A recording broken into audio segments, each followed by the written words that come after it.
suis le directeur de la practice Big Data de Micropole. Aujourd'hui, je vais vous proposer un retour sur les bonnes pratiques concernant les projets de connaissance client utilisant le Big Data comme socle technologique.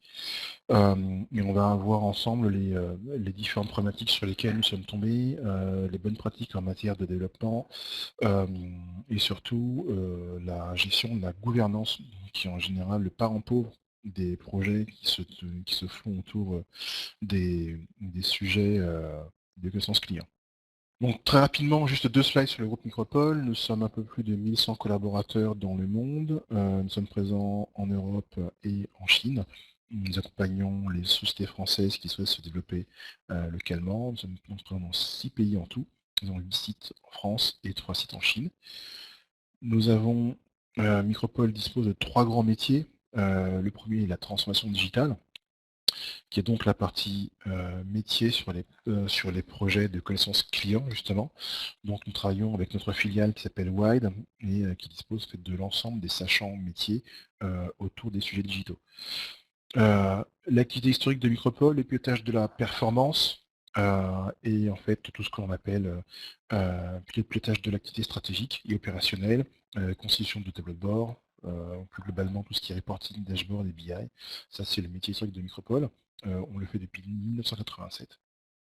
Et pour finir, la gouvernance des données, donc, qui est en fait en amont de l'ensemble des sujets chez Micropole.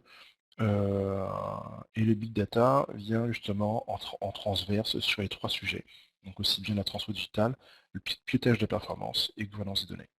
Alors, sur ce webinaire, l'idée c'est de vous faire effectivement un retour d'expérience sur la partie gouvernance, les pièges à éviter et les bonnes pratiques autour du big data. La première question à se poser en général est quel est l'objectif que l'on cherche à atteindre avec un sujet de connaissance client sur le big data. Quels sont les secteurs que l'on cherche à viser et quels sont les différents domaines d'activité au sein desquels on va aller piocher de l'information, de la connaissance. Le but du jeu aujourd'hui, avec le big data, c'est de constituer ce que l'on appelle les visions 360 degrés. Alors client, mais on verra que au-delà de la vision client, on peut constituer des visions 360 fournisseurs, commerce, finance. Donc on n'est pas limité uniquement qu'à la vision 360 client, parce que le big data permet de casser les silos. Donc on va pouvoir avoir une vision transverse de l'information, pas seulement sur la notion du client, mais en gros sur d'autres notions au sein de l'entreprise. Donc, si on se cantonne à la vision client, aujourd'hui on cherche à avoir une meilleure connaissance client, créer des offres et des services personnalisés, et réaliser des campagnes marketing ciblées. On va travailler des notions d'e-réputation, justement grâce à la capacité du big data d'aller cruncher, d'aller crawler les données des réseaux sociaux et des forums sur Internet. On va pouvoir avoir le ressenti de l'internaute sur une marque ou un produit. Donc ça, c'est pas toute la partie réputation. Puis bien sûr, améliorer l'efficacité opérationnelle avec des analyses en temps réel ou la possibilité de créer des modèles prédictifs. Donc on s'en sert essentiellement pour mettre en place des scores d'attrition, mesurer, anticiper le churn, etc. Alors moi j'ai appelé ce slide le Graal. L'idée, bien sûr, c'est d'achever ce que l'on appelle l'omnicanalité, donc c'est la capacité justement de voir tous les points d'interaction du client avec l'entreprise. Et quand tout à l'heure je parlais de silos, c'est qu'une visite en agence n'est pas forcément retranscrite dans le système d'information. Donc les personnes qui vont gérer la communication digitale via le mail, via la navigation sur les sites web en boutique, ne vont pas pouvoir forcément partager ensemble l'information. Donc l'idée, encore une fois, est d'arriver à capter l'information quand quelqu'un passe en boutique, quand quelqu'un se connecte sur le web, quand quelqu'un envoie un mail à la société, quand quelqu'un appelle le support téléphonique. Aujourd'hui, ce sont différents silos indépendants au sein de l'entreprise avec très peu de communication et de pont entre ces différentes branches. L'idée avec le big data, c'est d'aller se connecter à l'ensemble de ces silos d'information et de rapatrier l'information en un lieu unique pour créer cette fameuse vision 360. Alors, pourquoi le big data avant de venir sur les bonnes pratiques et les différents écueils que l'on peut trouver sur ces sujets, bah, on le découpe en deux parties. Une partie à gauche qui concerne la capacité d'intégrer tout et n'importe quoi. On va pouvoir intégrer les données issues des réseaux sociaux, donc j'en ai parlé. Par exemple, lorsqu'on veut faire de la réputation, de savoir mesurer l'impact d'une marque ou d'un produit sur les réseaux, intégrer des données machines, intégrer des données issues des objets connectés, les données qui sont issues de l'entreprise, que l'on appelle les données structurées, et puis tout ce qui peut être donné en temps réel, qui est produit par de l'outillage ou capté sur les réseaux. Donc tout ça, finalement, aujourd'hui, le Big Data dispose des technologies pour pouvoir se connecter à l'ensemble de ces fournisseurs de contenu.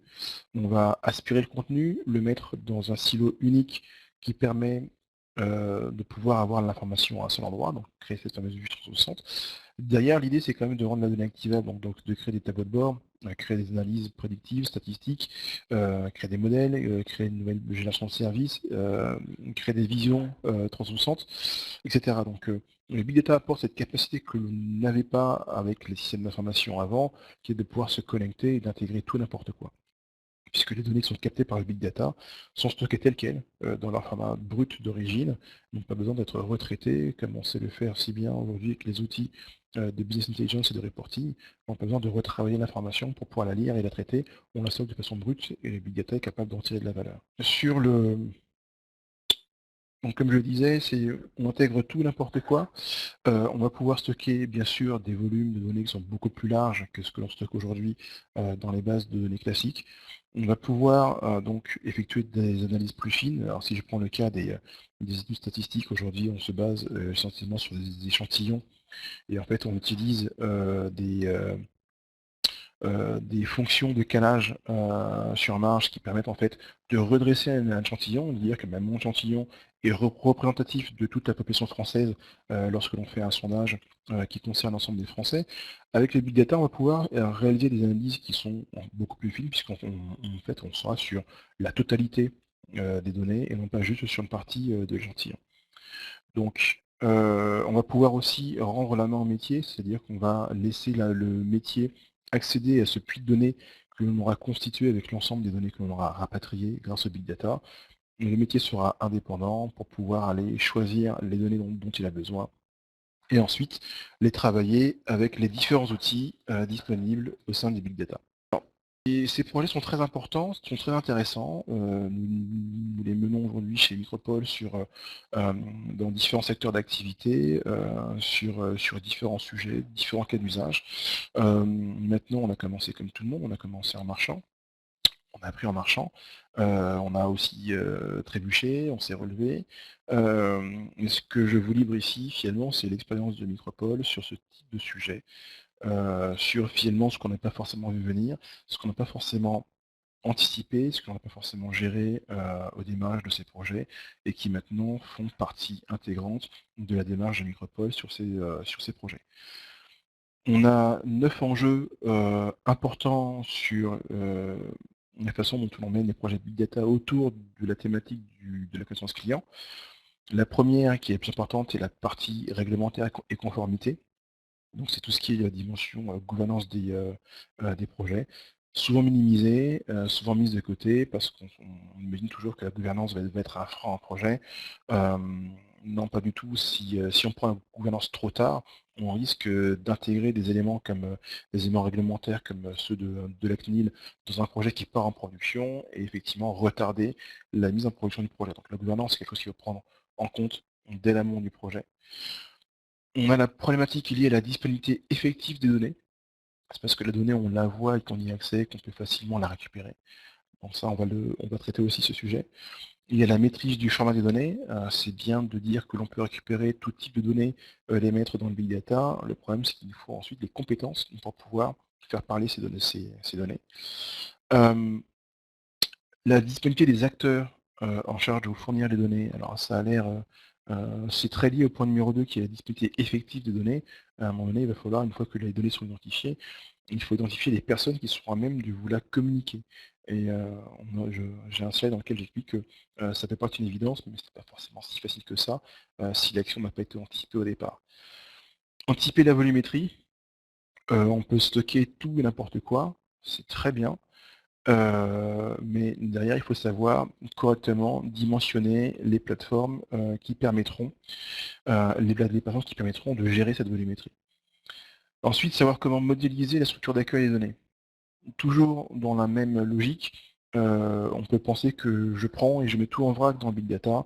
C'est un peu plus fin que ça demande un peu plus de connaissance du big data et de la structure du moteur du big data qui s'appelle Hadoop, donc qui est au centre du big data. Donc ça, c'est important aussi d'avoir une bonne vision de comment je vais stocker ma donnée dans le big data. Avoir aussi une bonne vision des traitements à effectuer en regard de la volumétrie. Alors, c'est pas parce que je peux stocker des téraoctets de données dans le big data que je vais forcément avoir la puissance de calcul pour les traiter. Donc ça aussi, c'est une question d'architecture, c'est une question qu'il faut anticiper au moment où on monte la plateforme, de façon à pouvoir stocker et mener les calculs qui vont permettre de traiter l'information. Choisir son outil de modélisation prédictive, c'est important. Chaque entreprise aujourd'hui a l'outil maison pour réaliser des études statistiques ou prédictives. Ça peut être du SAS, du SPAT, du SPSS, du R, c'est très bien. Maintenant, il faut voir que dans le cadre du big data, la façon de mener ce type d'études et surtout de les industrialiser est différent de ce que l'on mène classiquement au sein des entreprises. Dernier point, la maîtrise de la solution de data visualisation.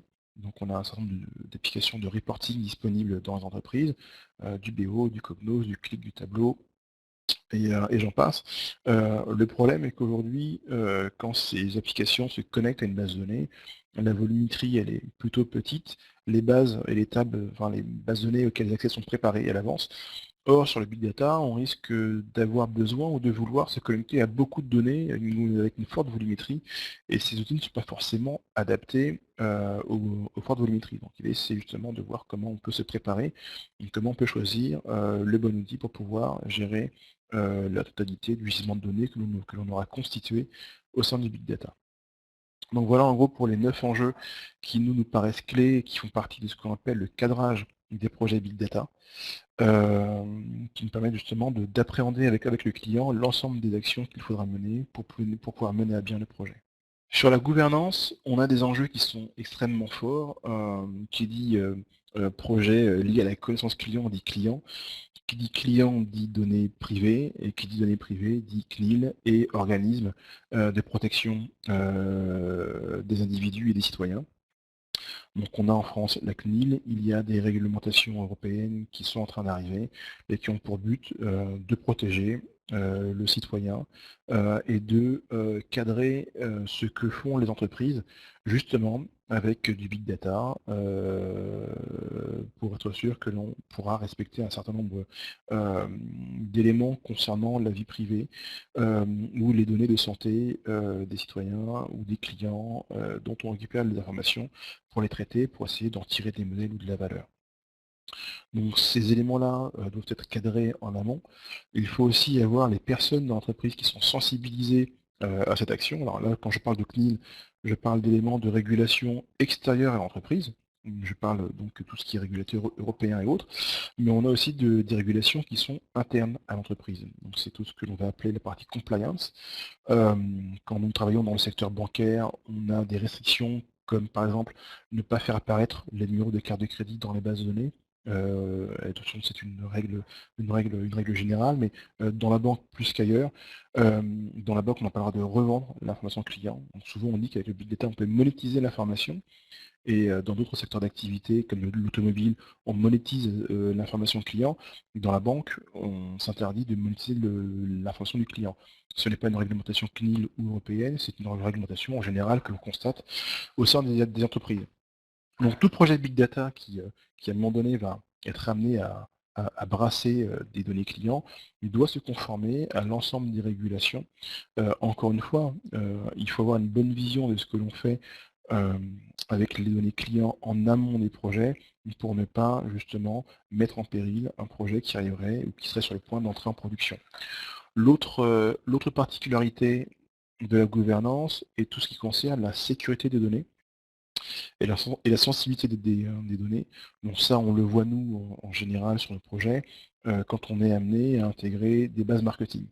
Les directions marketing font l'acquisition d'un certain nombre de fichiers dans le courant de l'année, et ce sont des fichiers qui sont plus ou moins grands, avec un certain nombre de colonnes, si on imagine un fichier Excel, et ces directions ne vont prendre finalement que les colonnes qui les intéressent, nom, prénom, adresse, mail, âge, sexe, et puis un certain nombre d'autres données vont passer à la trappe parce qu'elles ne sont pas intéressantes, ou le marketing n'a pas le besoin de les analyser ou de les intégrer à un moment donné. Par contre, le jour où on va constituer le puits de données Big Data, donc l'instance dans laquelle on va ramener l'ensemble des données Big Data, ces données vont finalement se retrouver aussi dans le puits de données.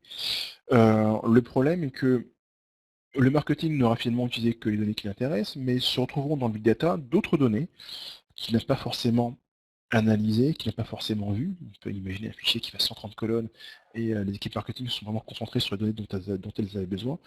Et dans ces données, on peut avoir des données qui peuvent ne pas être sensibles, mais une fois croisées avec d'autres données, elles le deviennent.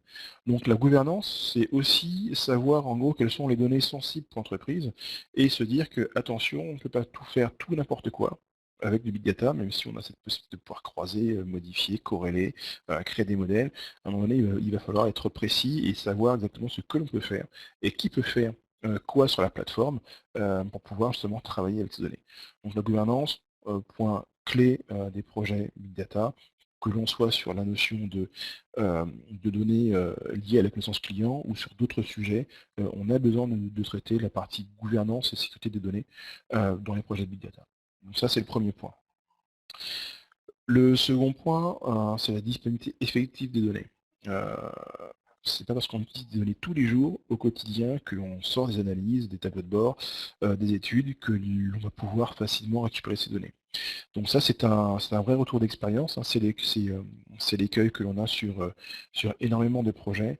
Euh, donc j'ai cité Adobe, Google, Salesforce, parce que ces données, en fait, vous y avez accès, vous pouvez les travailler, faire du reporting avec.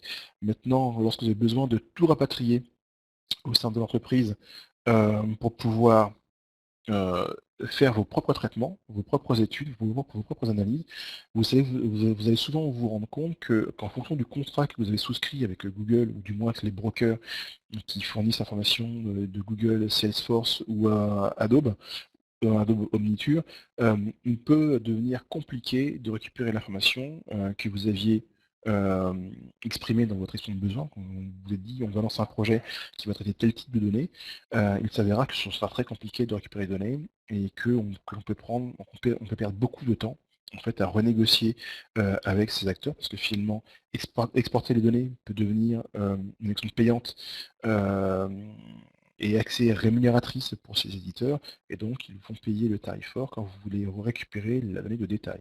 Ils vous fournissent la donnée agrégée, ils vous fournissent des tableaux de bord, mais la donnée de détail, normalement, est censée rester chez eux. Donc sur un projet de Big Data où finalement vous allez vouloir construire vous-même votre puits de données, donc ce qu'on appelle un data lake, un lac de données, avec toutes les données de l'entreprise et toutes les données digitales, par exemple, donc en provenance de ces fournisseurs, il faudra cadrer en amont la capacité et la possibilité de récupérer l'ensemble des données que vous aviez imaginé manipuler. Donc voilà sur la partie données, disponibilité effective des données. Le pendant, juste derrière, ben, c'est la partie format de données.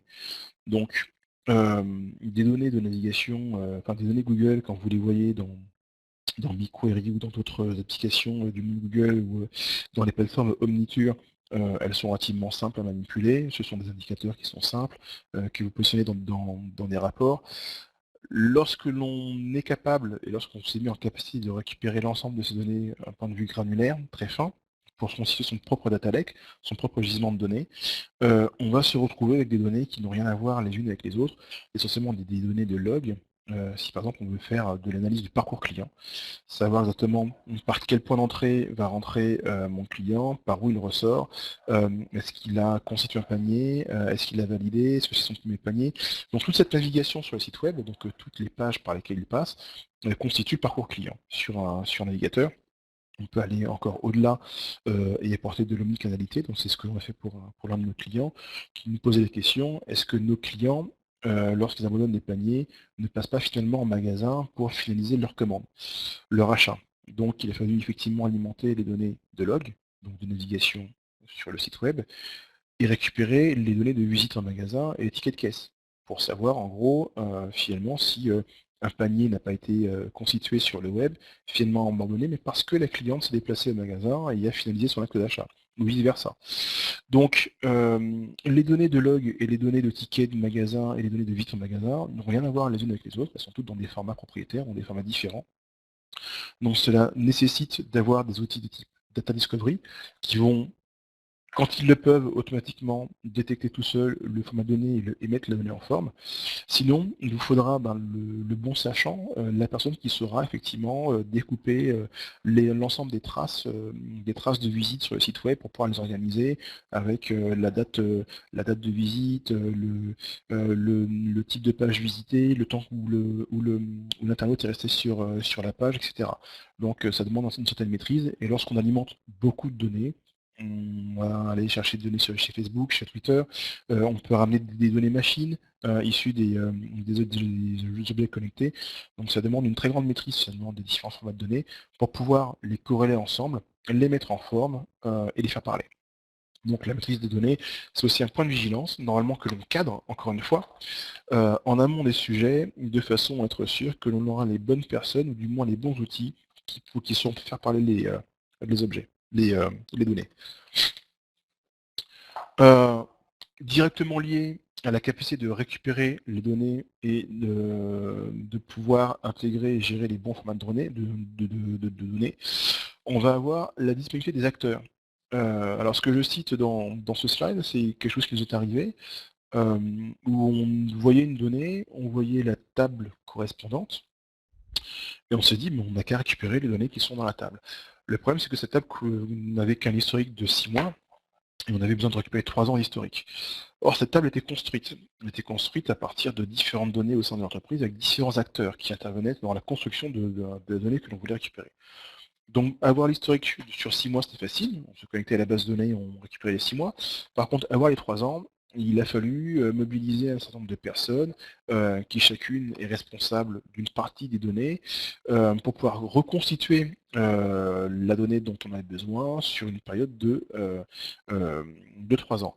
Donc cela nécessite effectivement de savoir quels sont les acteurs dont on a besoin par rapport à une donnée que l'on a identifiée au sein de l'entreprise, être sûr que l'on pourra les mobiliser en amont du sujet, c'est-à-dire bien avant de commencer à monter la plateforme, de façon à ce qu'on puisse bâtir les bons historiques au bon moment pour les récupérer au sein de la plateforme Big Data.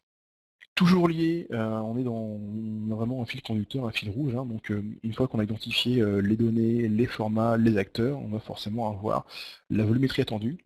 Qu'est-ce que l'on veut intégrer comme données, qu'est-ce que l'on veut analyser, sur quelle durée. On peut, alors le big data par définition n'a quasiment pas de limite dans sa capacité d'intégrer de la donnée. Maintenant il faut à un moment donné s'arrêter sur une taille de plateforme, dire ma plateforme big data va pouvoir stocker ça, telle volumétrie. Et en face des gens de la technique qui savent dimensionner une plateforme, on va avoir le métier qui dit, ben moi j'ai un sujet autour de la présence client, et je vais récupérer telle source de données. Par contre, le métier n'a pas la vision technique, ni une idée de la volumétrie des données qu'il va intégrer. Et c'est d'autant plus compliqué, et ça on le voit encore une fois sur les projets, que quand un métier s'adresse à ses fournisseurs pour dire, à un moment donné je vais avoir besoin de telles données, chacun va lui répondre avec son langage à lui. Certains vont dire, vont parler en nombre de tables, d'autres vont parler en nombre de lignes, d'autres vont parler en nombre de données utiles, d'autres vont parler en termes de gigaoctets. Donc il faut arriver à harmoniser finalement tous ces vocables pour arriver à avoir une vision correcte de la volumétrie, la communiquer à la technique qui, elle, a la charge de dimensionner correctement la plateforme. Donc anticiper la volumétrie, encore une fois, c'est un point de vigilance fort que l'on met en place dans le cadre du cadrage du projet, de façon à pouvoir préparer le sizing, donc du moins le dimensionnement des plateformes. Toujours dans la même logique, une fois que tout est prêt, on a les plateformes, on a anticipé la volumétrie, on sait quel type de données on va intégrer. Ces données, il va au moins falloir modéliser la structure d'accueil. Alors, l'une des promesses du Big Data est de pouvoir stocker tout n'importe quoi dans le format dans lequel la donnée arrive. Si je capte des éléments sur un véhicule connecté qui sont la température intérieure du véhicule, le détecteur de gouttes d'eau sur le pare-brise ou la pression des pneus, chaque donnée va arriver dans son format L, puisqu'il est le fournisseur qui a conçu le capteur de pression des pneus et celui qui a conçu le capteur de température intérieure ne sont pas les mêmes, donc c'est-à-dire que chaque objet va communiquer avec son langage qui lui est propre. Mais à un moment donné, toutes ces données finissent dans le big data, et le big data, c'est pas non plus quelque chose où on met les données en vrac. Il y a un minimum de structure à prévoir, de façon à ce que les choses rentrent dans des cases relativement correctes. Toutes les données qui se ressemblent rentrent dans des bases de données ou dans des espaces qui se ressemblent, de façon à ce qu'on puisse traiter intelligemment la donnée plus tard. Donc ce qui signifie que, et encore une fois, hein, ça on le voit sur tous les projets, les DSI, les directions techniques pensent que le big data est une base de données. Alors ça c'est une vue, j'allais dire une vue de l'esprit, ça c'est l'une des capacités du big data, de pouvoir retranscrire une donnée comme si c'était une base de données, mais le big data à la base n'est pas une base de données. Donc il faut bien avoir la bonne compétence pour pouvoir préparer les différentes structures d'accueil des données, surtout les données digitales, puisqu'on est sur une notion de connaissance client. Donc surtout ces données clients, ces données digitales, va pouvoir correctement les modéliser pour pouvoir les mettre dans le big data. La performance, elle est directement liée à tout ce qu'on vient de dire. À un moment donné, je mets un certain nombre de données dans le big data. Ça a une certaine volumétrie, mais on est très content de pouvoir enfin pouvoir créer cette vision 360. On a pu intégrer l'ensemble des données dont on a besoin. Reste à savoir comment la plateforme va pouvoir répondre et restituer ce teraoctet de données ou ces pétaoctets de données que l'on aura intégrés par rapport à un cas d'usage qui peut être de créer une vision 360, de pouvoir créer un modèle prédictif sur de l'attrition client, savoir en gros quand est-ce que mon client va me quitter. Pour ça, on va charger beaucoup de données pour pouvoir les analyser. On va se poser la question de la performance de la plateforme, puisque en fait la performance de la plateforme va directement impacter les performances de l'application que vous voulez créer. Donc ça aussi, il y a une phase de sizing, donc de dimensionnement de l'architecture pour pouvoir stocker, mais aussi de dimensionner l'architecture pour pouvoir traiter. Donc c'est encore une fois l'un des points de vigilance que l'on met en place dans le cadre du cadrage. Les outils, donc c'est le dernier slide, choisir ces outils. Donc on a dit qu'on pouvait faire de la modélisation prédictive, statistique, créer des modèles. On peut aussi faire de la visualisation. Ces outils en général ont été conçus pour fonctionner dans un certain mode applicatif. Aujourd'hui, le big data chamboule un peu les choses. On va demander à ces outils de pouvoir parser beaucoup plus de données qui ont été conçues pour le faire. On va pouvoir dans le big data industrialiser du code prédictif statistique, donc du code Python, du code R, du langage PMML. Maintenant, ce que l'outil que vous avez au sein de votre entreprise est capable de générer ce code pour pouvoir le transférer dans le big data. Ça peut poser un certain nombre de questions, ça peut demander une mise à jour en termes de licence et de migration de votre outil vers la dernière version qui, elle, est capable de parler avec le big data. Idem pour les outils de data visualisation. Qui apportent une contrainte qui, eux, sont positionnés en fin de course. Une fois qu'on a fait tout le travail, ils vont venir vous apporter une visualisation des données que vous avez dans le big data. Cette visualisation finalement se fait sur un périmètre restreint. L'idée c'est de se dire, si je veux tout voir avec mon outil de restitution, est-ce qu'il en est capable? La réponse généralement est non. C'est pour ça qu'il y a de nouveaux outils dits de data discovery qui eux existent et qui peuvent se connecter directement sur le fameux puits de données, le fameux data lake dont je vous parle depuis le début de ce webinaire, et qui permet justement de constituer l'ensemble de votre gisement de données. Ces nouveaux outils de data discovery vont vous permettre d'aller regarder, d'aller naviguer au sein des données qui sont dans votre data lake. En conclusion, ce que je dirais, c'est que effectivement le big data apporte des avantages indéniables et que certains projets ne seraient pas réalisables sans l'apport du big data. Surtout des projets autour de la question client où on va tracter un certain nombre de données issues de différents canaux. On va pouvoir créer des visions 360 efficaces. Néanmoins, comme on l'a vu, il y a des questions techniques, des questions technologiques, en termes de compétences, en termes de matériel à mettre en œuvre, mais aussi des questions liées à la gouvernance et à l'intégration des données, la sécurité des données et la sensibilité des données, que l'on doit forcément cadrer en amont des projets. Donc, tout ce que l'on cite là, ce sont vraiment des retours d'expérience qui permettent, nous, de garantir à minima le projet, le succès des projets. Et c'est vrai que de ne pas cadrer ces éléments-là peut mettre à risque un projet d'expérimentation, que l'on appelle un POC, ou un vrai projet de mise en production d'un sujet lié à la connaissance client. Voilà, j'espère que je n'ai pas été trop rapide dans mes explications, et si vous avez des questions, je serai heureux d'y répondre. Alors, j'ai une question de David C. Serait-il possible de récupérer le support de votre présentation? La réponse est oui. Vous pourrez récupérer le support de votre présentation. Ah, mes coordonnées. Eh bien oui, j'aurais dû mettre un slide avec mes coordonnées, je ne l'ai pas fait. Dans ce cas-là, on essaiera de vous envoyer mes coordonnées. Sinon, mon email, c'est très simple, c'est, je vais revenir au slide numéro 1. Hop. Mon email, c'est dfala, donc dfala, @micropole.com, pour ceux qui veulent me contacter.